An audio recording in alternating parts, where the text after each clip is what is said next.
प्रतीक वशिष्ठ जी दिल्ली से। राधे राधे श्री हरिवंश।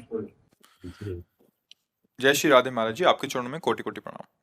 महाराज जी, ईश्वर की कृपा एवं आशीर्वाद से तथा आपके प्रवचन सुनकर धर्मानुसार आचरण के लिए निरंतर प्रयासरत है। प्रारब्धानुसार यदि कोई बड़ी सांसारिक समस्या सामने आती है और पूर्व जन्म का कर्म मानकर ये विषय हरि जी को समर्पित कर दिया, तब भी क्या ये हमारा कर्तव्य है कि उसके निवारण के लिए कानूनी कार्रवाई आदि कर्म करते रहें? हाँ, करते रहो, ये कर्तव्य और है। ऐसा करने उसके हटाने का प्रयास भी करना चाहिए। कायर बन के नहीं बैठने के लिए कहा गया है। जैसे हम प्रयासरत हैं। जब कंस को आकाशवाणी हुई कि जिस बहन को आप बड़े प्यार दुलार से रथ में बैठाल कर विदा करने के लिए ले जा रहे हो, इसी के गर्भ से जो 8वीं संतान प्रकट होगी वो तेरे मृत्यु का कारण बनेगी। आकाशवाणी सुना, क्रूर कर्मा था।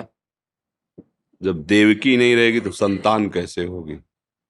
जिसका अभी इतना प्यार दुलार से रथ पे बैठाल कर विदाई करने के लिए ले जा, केश पकड़ ले, तलवार खींची, वसुदेव हाथ जोड़कर बोले आपको ऐसा नहीं करना चाहिए।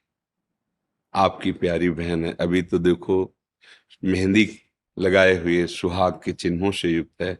आपको ऐसा नहीं, आप वीर पुरुष हैं। स्त्री की हत्या करना वीर पुरुषों के लिए नहीं, शोभा नहीं देता। रही मृत्यु की बात, तो जिसका जन्म हुआ उसकी मृत्यु होती ही है।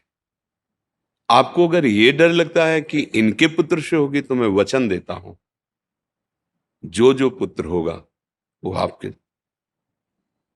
वसुदेव जी सत्य थे, सत्यवादी थे, उसको विश्वास था वसुदेव जी कभी झूठ नहीं बोलेंगे। छोड़ दिया देव। तब उस प्रसंग में कहा है कि आयु हुई मृत्यु से बचने और टालने का पूरा उपाय करना चाहिए। जब नहीं बच पाए तो बात अलग की। ऐसे हुए आए हुए विपत्ति का, आए हुए संकट का जो हमें ज्ञान है, जितनी हमारी बुद्धि है, जितना हमारे पास बल है, उससे हम निवृत्त होने का पूरा उपाय करेंगे। प्रारब्ध को लेकर नहीं बैठ जाएंगे फिर असफल हो गए।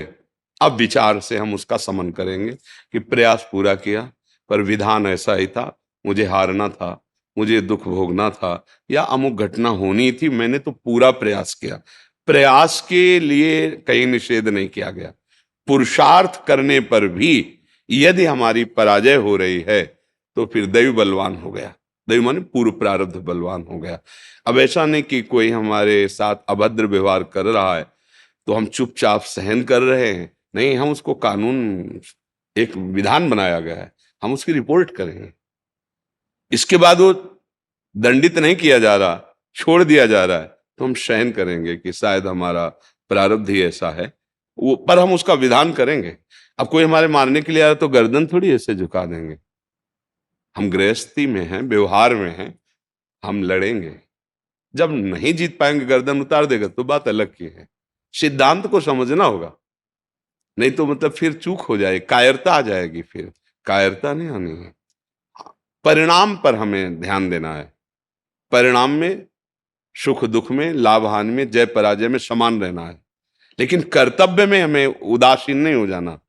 कर्तव्य में हमें कायरता रूपी दोष से युक्त नहीं हो जाना है। कर्तव्य आया है तो हमारे जो बुद्धि में प्रकाश दे रहे हैं भगवान, उसके अनुसार हम प्रयास करेंगे। सफल हो जाते हैं तो हर्ष नहीं, क्योंकि भगवान का बल था, और हार जाते हैं तो शोक नहीं, क्योंकि प्रभु का विधान था। ऐसा हम विचार करके सुख दुख से ऊपर उठ सकते हैं। शास्त्रीय विचार या अध्यात्म में संसारी लोग नहीं समझेंगे, उसमें उनकी अलग बुद्धि रहती है। परमार्थ के पथिक को ऐसा ही करना चाहिए। समझ में आया जी?